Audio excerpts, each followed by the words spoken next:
Bonjour à tous. Je vais essayer de ne pas traîner parce que je suppose que tout le monde attend l'apéro.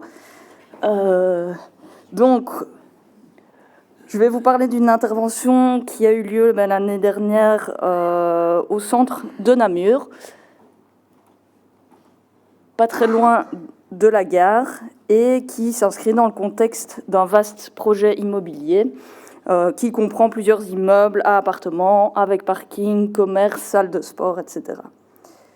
Ça impacte une zone de 4000 m² en plein centre-ville et qui est connue comme l'emplacement du prieuré des Croisiers, notamment connu sur les plans du XVIIIe.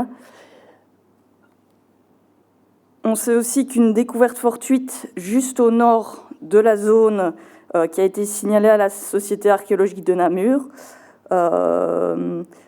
mentionnait la découverte d'un vase du Bas Empire et qui était probablement un caractère funéraire. Alors la WAP a été avertie un petit peu par hasard du projet et a remis tout à fait in extremis une clause dans le permis pour la réalisation d'une intervention archéologique d'une durée de 9 mois, plus 2 jours par sépulture trouvée. L'intervention a toutefois débuté par une étude du bâti existant, dont Marie vous parlera un peu plus tard, puisque c'était une banque du début du XXe siècle qui se trouvait là et qui a donc été entièrement détruite. Un sondage dans les caves a été réalisé pour appréhender un petit peu la stratigraphie encore en place et préservée. Et un autre sondage a été réalisé à l'arrière, dans une zone qui n'a jamais été bâtie, qui était restée un jardin, et qui a permis encore de compléter un petit peu les informations en préalable à la fouille proprement dite. Ces sondages ont permis de délimiter 3 zones d'intervention qui avaient été moins perturbées, puisque tout le reste, tout ce qui est en dehors des zones pointillées, a en fait été perturbé par les salles des coffres de la banque. On va commencer au Haut-Empire avec quelques vestiges d'habitat. On se situe en bordure de l'agglomération proprement dite de Namur et dans un type d'occupation rurale. Donc on est vraiment en dehors de la ville avec toutes les constructions, les temples qu'on connaît bien. Donc on ne va pas se mentir, c'est un peu la zone, d'où le titre.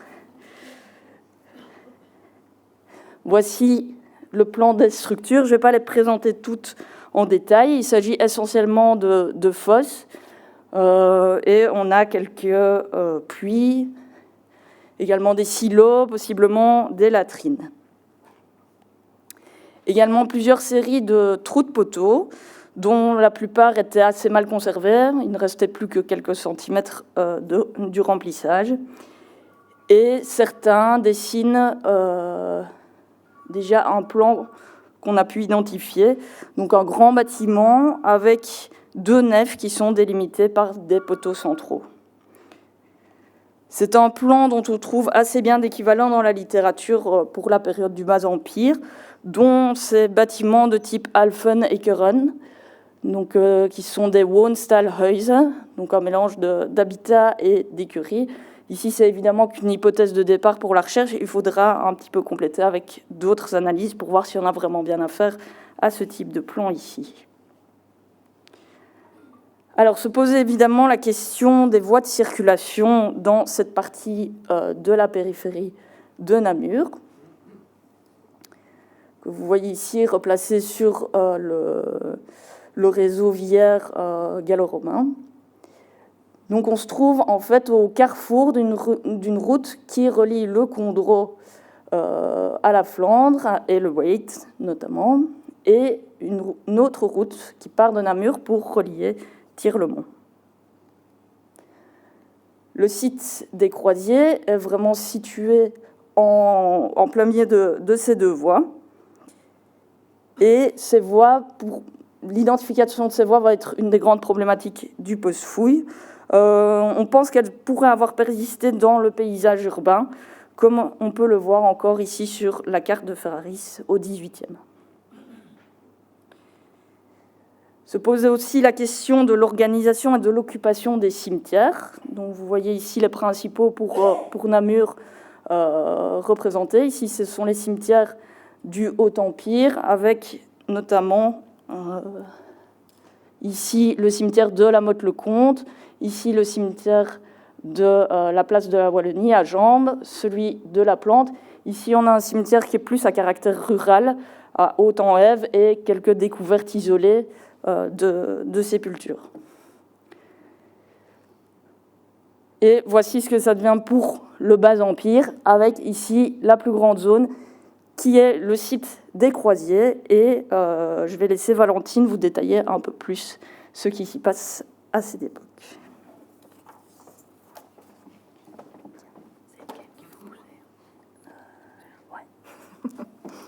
Merci. Bonjour à tous.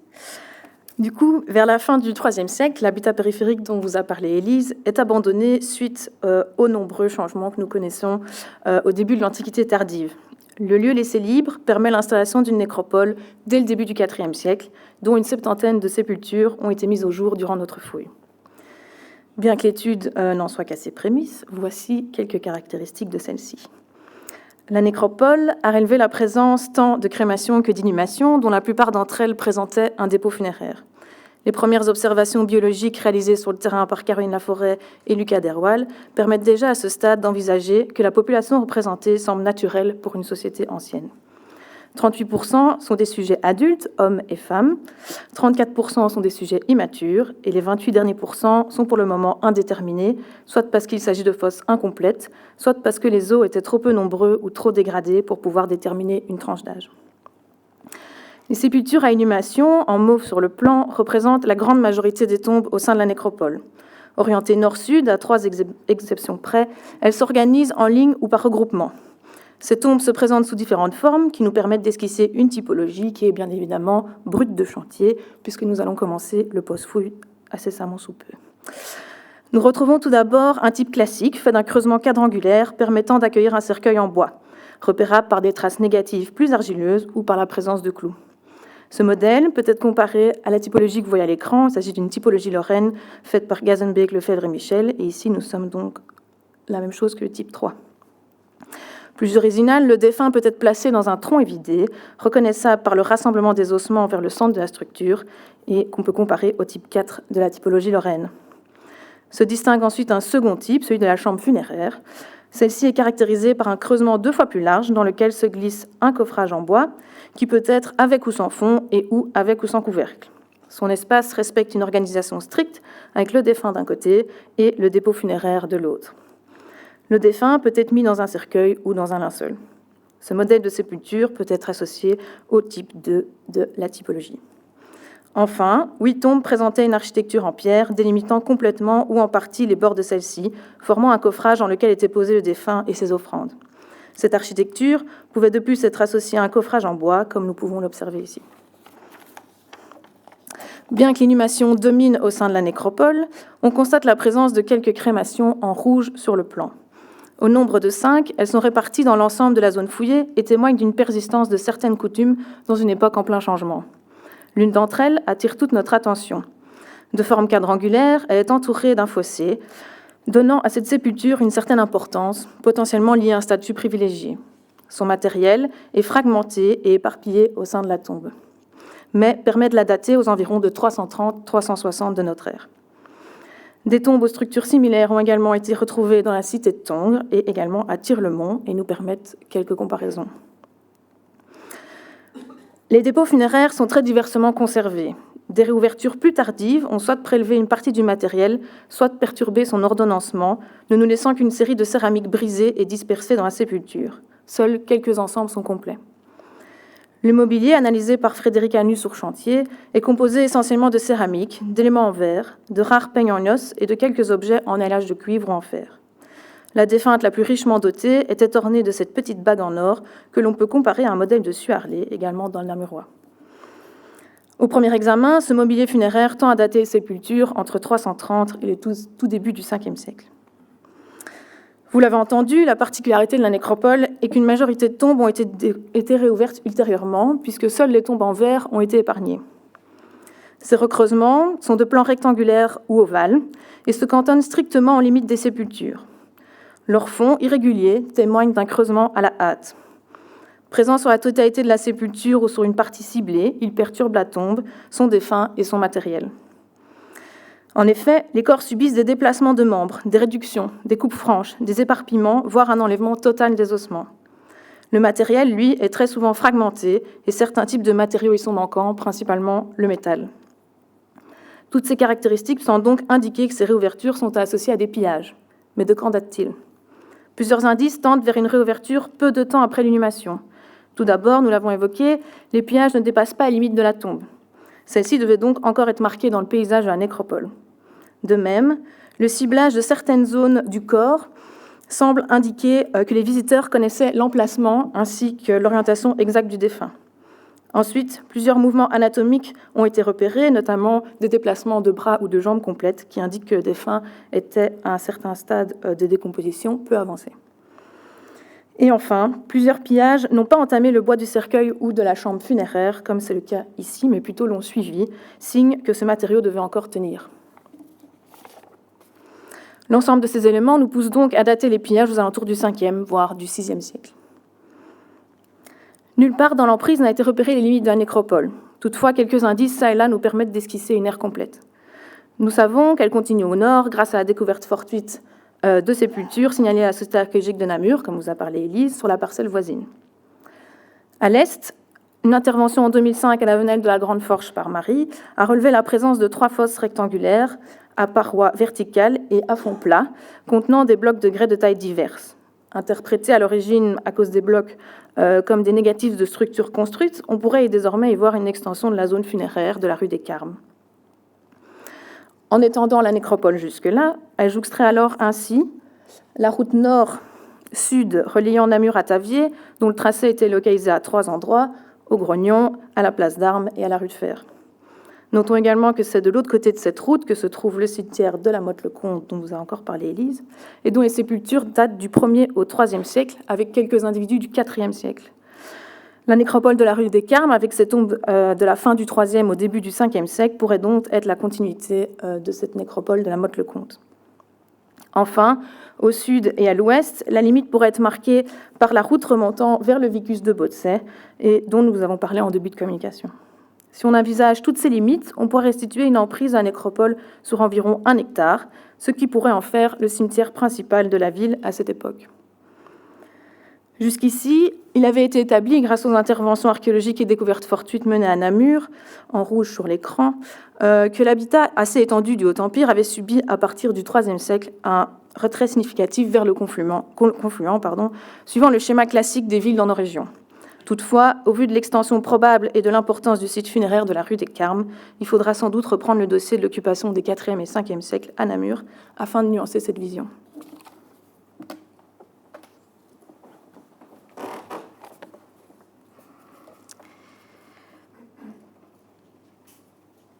Vous l'avez vu, donc les sépultures sont vraisemblablement pillées alors que le tissu urbain, déjà fortement modifié depuis les rétractations de l'Antiquité tardive, semble alors se redéployer depuis de nouveaux centres névralgiques au Moyen-Âge, la colline du Champeau que vous avez ici en mauve d'une part, et quelques édifices religieux d'autre part, Saint-Hilaire, Saint-Rémy et Saint-Aubin, auprès desquels ont été mises au jour des sépultures, un peu éparses, datées du 5e siècle.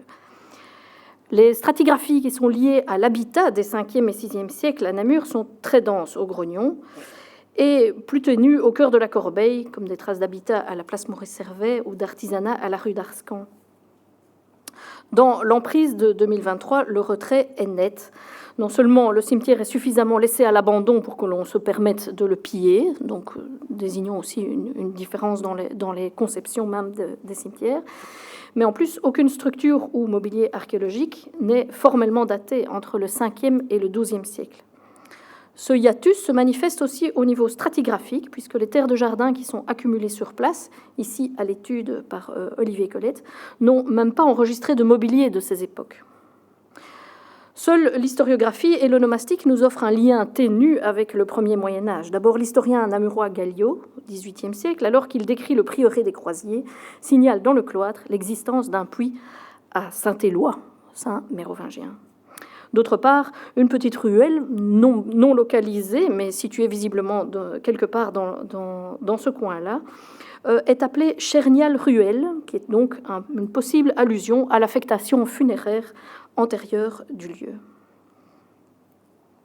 La ville subit ensuite un développement centrifuge, depuis le Grognon, avec des enceintes urbaines dessinant des formes concentriques successives, laissant les lieux qui nous intéressent aujourd'hui largement hors les murs. Ce n'est qu'au XIIIe siècle que le site retrouve une fonction. À cette époque, les prédicateurs des ordres mendiants, franciscains et dominicains, recherchent des localisations stratégiques. Hors les murs, voyez ici l'enceinte au XIIIe siècle, à proximité des routes importantes et surtout à proximité d'une population à qui prêcher. Les franciscains s'installent très tôt, en 1224, si on peut chanter bon anniversaire, près de la route nord et du quartier artisanal qui est créé hors les murs par la comtesse Yolande. De l'autre côté, à l'ouest, le long de la rue de Bruxelles, eh bien, ce sera le prieuré de l'ordre des croisiers. Les croisiers, ils sont régulièrement associés aux ordres mendiants, mais à tort, parce que cet ordre de fondation mosane, ce qui est assez rare d'ailleurs pour être souligné, ne développe pas du tout les mêmes centres d'intérêt. Il est dévolu à la Sainte-Croix. Voici une représentation ancienne de ces croisiers. Vous repérez bien la petite croix sur leur habit, donc dévolu à la Sainte-Croix, et sa nature est plutôt hospitalière au départ. Il naît à Huy, sur base de la règle de Saint-Augustin. Et l'ordre qui se cantonne aujourd'hui au territoire outre-Atlantique, où il reste donc encore des croisiers, mais durant tout le Moyen-Âge, il se développe au départ de la Meuse, et de Huy donc, vers le nord et les îles britanniques. Le prieuré de Namur, second de l'ordre après la fondation utoise, est réputé s'être installé en ville en 1251, enfin directement hors la ville, bien sûr. Le comte de Namur est alors Baudouin de Courtenay, empereur de Constantinople, Sainte-Croix, tout ça. Et Baudouin de Courtenay, il est né et réside la plupart du temps dans cette ville, laissant à son épouse Marie de Brienne la gestion du comté. Ce qui s'avère compliqué au niveau politique, mais très fructueux dans le développement de l'aide aux congrégations religieuses. Les travaux de Jean-Louis Antoine pour le Moyen-Âge et Jean-Louis Javot pour les périodes plus récentes nous documentent largement l'histoire de ce couvent, et bon nombre des illustrations que vous allez voir leur sont dues. Les vestiges matériels sont malheureusement très arasés. Aucun niveau de sol n'a été identifié, et seules les fondations nous permettent de distinguer quelques éléments de ce prieuré. Tout d'abord, c'est évidemment le plan du chœur et de la nef de l'église et quelques murs appartenant à l'amorce d'un bâtiment vers le nord, vraisemblablement l'aile est du cloître. Le prieuré adopte la typologie classique d'un cloître carré installé contre l'église autour duquel se développent les bâtiments conventuels. Le plan du chœur de l'église, à pan coupé, ne semble pas déroger au type observé pour le même ordre à Liège, Ter Apel aux Pays-Bas et Tournai par exemple.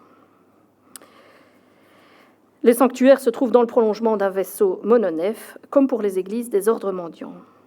Ici, les fondations, qui sont anormalement étroites, présentent les mêmes matériaux que la nef, ce qui semble plaider en faveur de la contemporanéité de ces deux parties de l'édifice, alors même que leur aspect connu pour les représentations, son aspect connu dans des représentations plus récentes, montre une différence très nette entre le chœur et la nef. Je vous le montre quand même parce que je ne vous l'ai pas mis pointé ici, mais donc c'est bien ici. Donc la différence entre le chœur et la nef. Une seule inhumation féminine a été mise au jour au centre de la nef. Elle est bien orientée est-ouest, rien à voir donc avec ce qui se passe antérieurement. Un nécrologue témoigne cependant du grand nombre de personnes qui se sont fait inhumer dans cette église. Or, on n'en retrouve qu'une. C'est vraisemblablement que...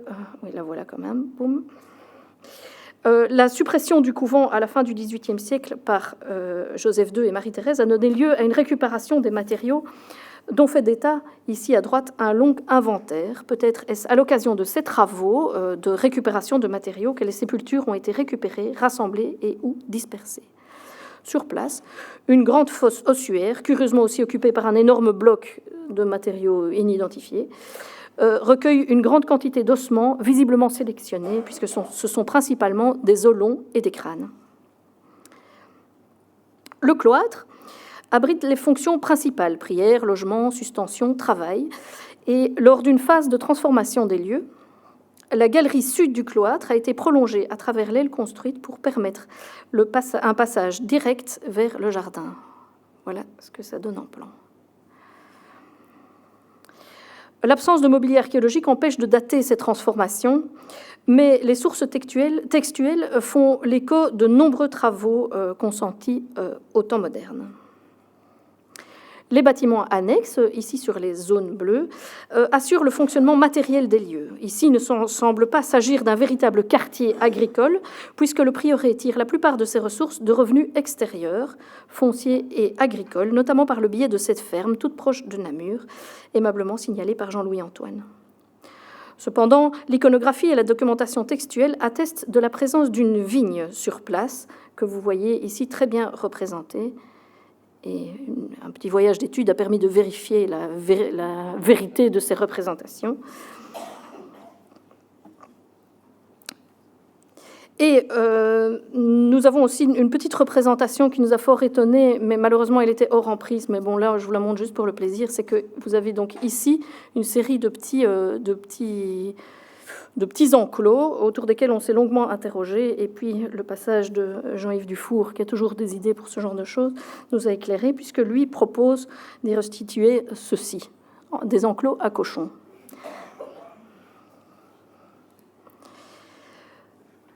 Alors que... où suis-je de grandes fosses aux parois très verticales et remplissage très humifères devaient jouer un rôle dans la gestion de ce jardin vivrier. Il faudra un petit peu étudier tout ça.